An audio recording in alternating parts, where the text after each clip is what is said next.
So we're having a look at some batteries today, because you remember that batteries are stored energy, and we spoke about potential energy. That is stored energy. So the energy is now stored in some of these batteries in such a way that we can use them when we connect the battery into a circuit.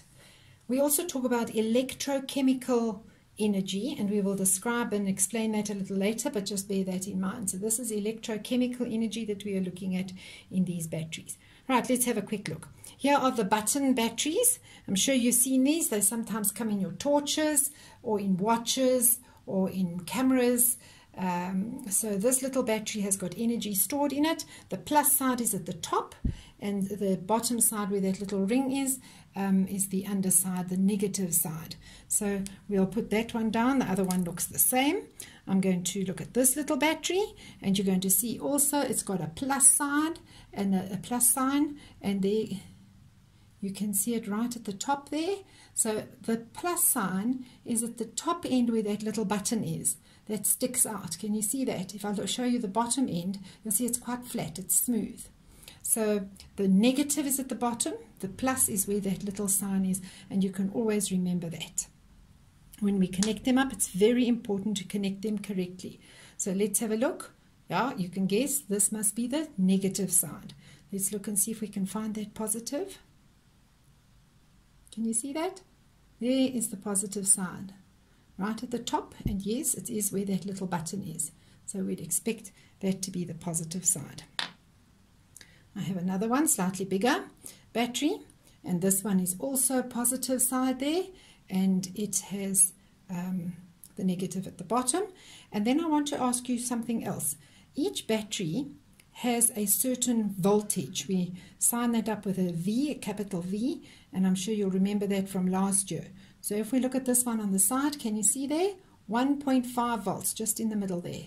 So this battery has 1.5 volt current that it can let out. That sometimes they speak about the push. That's how the current will come out of the battery. And we say that the current flows from the positive to the negative. Here is another battery. This one has the positive sign there. And let's see if we can find it. There, can you see it says 1.2 volts. This battery is slightly different. It looks the same size as that one. But can you see this word written down the side there, rechargeable? That's a very special battery. You can recharge this battery, while this one is not rechargeable at all. So it's made of different chemicals inside there, and we mustn't confuse the two. Let's have a look at this one. I wonder what you think the voltage of this big one would be. There, I can see the positive beautifully labeled there. This one even has the negative on the other end. But look there. How many volts? 1.5 volts, even though it's so big. So what does that tell us? It tells us the push is going to be the same. The current will flow the same, but it's got a lot more stuff inside it. So this battery will last much longer than the other small little batteries. Here's a different battery. It's got a different shape. This rectangular battery, it doesn't have a bottom that has got any particular charge, but instead it has the top. Maybe you can see that it's been slightly worn out, but there's the plus sign, and on the other side they've put the negative there. So the negative is the open side and the positive is the little button side. So when we connect, we've got to connect from positive into our circuit and back to the negative. I wonder what this one's voltage is. Not on that side. Aha. Can you see it there? 9 volts. So this battery holds 9 volts and can push a very much stronger current. Now I want us to go back to this tiny little one that we started with, because if we see the voltage on that one, we can read it there. It says 12 volts. Can you see it there just by this thumb? And that one, we find those in remotes like this remote. So for opening and closing your garage gates or doors, you need a lot of push. So this one has got 12 volts that will get that open. Sometimes we have batteries that are put in packs like this. So you can see this has got 4 cells in it, and they've been put together, and one wire is coming out, one connector with a positive and the negative. This was actually from a remote controlled car. I'm sure you boys would recognize that. So that's one type of battery. Here's another big one. It's got two connectors there, a positive and a negative. This is quite similar to what you'd use in a car, for a car. And this is also a very strong battery, but it also gives off 12 volts. So this battery is going to last a long time. These are slightly different. Maybe we shouldn't call them batteries, but they really are like batteries.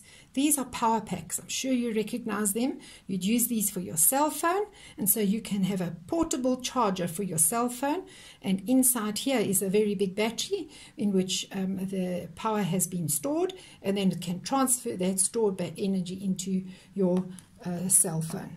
So, boys and girls, those are some of the things that you know about how a battery is, and now we're going to have a look and see what a battery actually looks like on the inside. Okay, so in front of us here we have the picture of the battery, and you're going to have a picture of this and you're going to label it in your books. So let's have a look at the parts of this battery. You can see first at the top here is the little button. So it's sticking out the top, and that is connected to the positive side. And inside here is the carbon rod. You can see a little bit of it sticking out there. It doesn't go all the way to the bottom. This is where the negative side is. So you can see it in the picture there, the carbon rod and the little metal button at the top. Just below it, you can't see it very easily in this picture, there is a spacer. Okay, so it's just a little plug that fills the space there. Then we have three chambers. The first one here, coming from the carbon rod, is the first bit of paste, and that is the manganese dioxide. The second one is ammonium chloride, and that is also a kind of a paste. And these are the chemicals that have to mix in order for it to start. Well, they control the chemical reaction, let me put it that way. But our important one is this little one here. It's the zinc. Okay, so you can see this is a zinc manganese battery. So the zinc has to react here, and it comes right down to the bottom and connects then as part of the negative terminal. So this bottom end is the negative terminal. Sometimes we call that the anode. Negative terminal. So we've got the zinc, we've got the two pastes, the ammonium chloride and the manganese dioxide, and then we've got the carbon rod. And so there's a very nice little video that I've put out for you to look at when you can see what's actually happening here with the ions and how the electricity collects and then flows.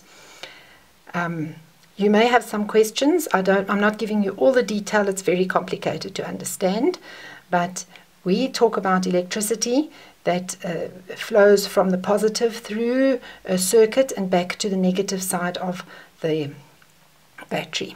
So if we have a look at this battery, we can see the carbon rod, we've got the ammonium chloride, and then we have another layer. Sometimes they have a little separator in between, and if you could look closely you'd see there is one here, and then the manganese dioxide, and then right on the edge, very difficult to see in this one, is another little layer where the zinc will be.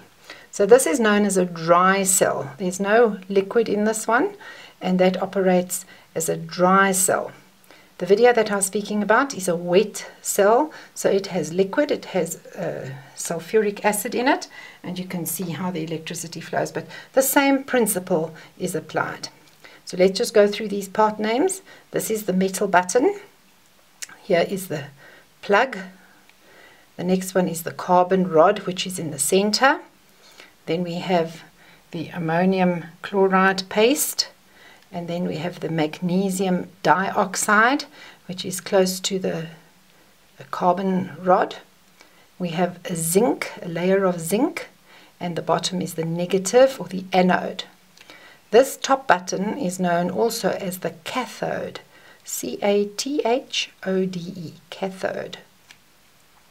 Well, that's how a battery looks on the inside.